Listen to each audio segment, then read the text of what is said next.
Hello colleagues, it's Leon here from Guide Education. Very proud to be able to take you through the basics of our system, whether you've signed up with ourselves, a guide, or one of our partners or international partners. The systems work the same, so whichever school or institution you're working with, this is hopefully going to be something that gives you a good idea on how to use the system.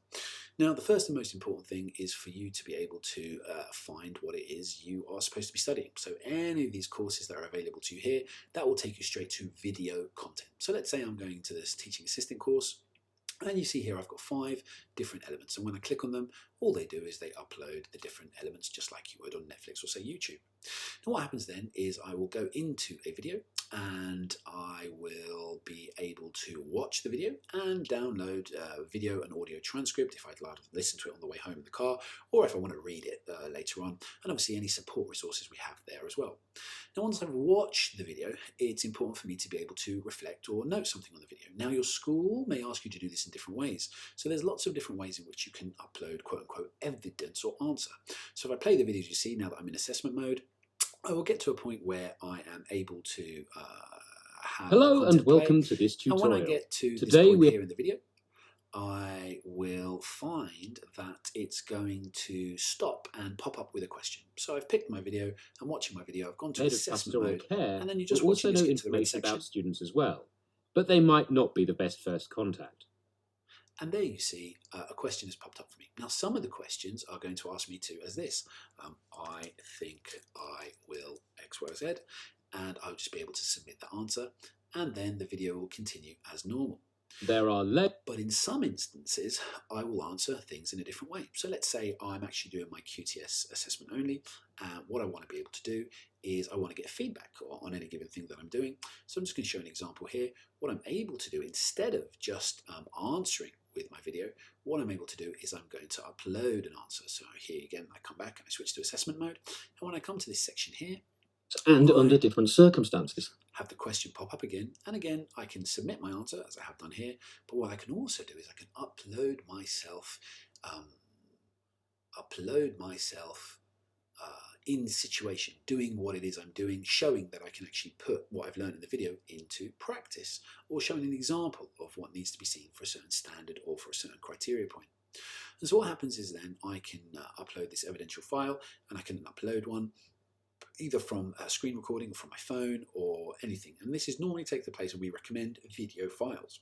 Now the reason that happens is because once I upload a video file, say I've uploaded one here, I'm just going to go to Workbook. So you see I've uploaded a few here already. So I'm just going to go now to what is called my Workbook. So remember, this is the first page you're at right at the beginning, and at any point in any of the items, any of the courses that I'm on, I can go to my workbook. But before I do that, I'm just going to show you here as well, just going around the dash, any point of what I'm doing in the video is color-coded so I know exactly where I am. I can go into something that is complete, I can see what I've not started, or what I've started to answer but haven't finished answering, and then I can move in and around from there. And of course, for ease, I can just jump into any video and just pick off from where I left off. Now, if I go to any of the different courses I have, you'll see that I get different home screens just telling me on where I am and what I'm doing, because it just allows you to very easily access where you need to be in your learning. And for our example here, just to show you, if I've uploaded a video file, if I go into the workbook, it shows me all the answers I have. Now this, if I so choose, is another place where I can just come to the workbooks and I can just do all my answering, and I can put everything that I need to put in at different times in there. Now here what you'll see is I have assumed that I've uploaded a video. Now the important part about what happens when I upload a video, say this is me and my lesson or what I'm doing, what my mentor is able to do for me, and obviously you don't need to know how they do that at this present time, but what they're able to do is leave a comment at that precise point in the video.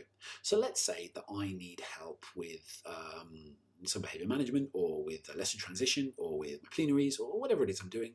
I can upload a video of myself to share with my mentor into my workbook. So I've put it up into my workbook, and then what happens is the mentor is able to drop these video event points back and give me feedback, as you're about to see here.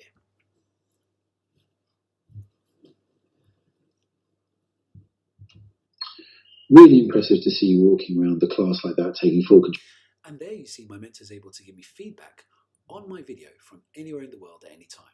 So this is great help because it reduces the need to have full observations, especially during the time of COVID. It reduces the need for people to come and see us, but also more importantly, I can record myself and I can ask for advice, or I can show off something that I think is really important.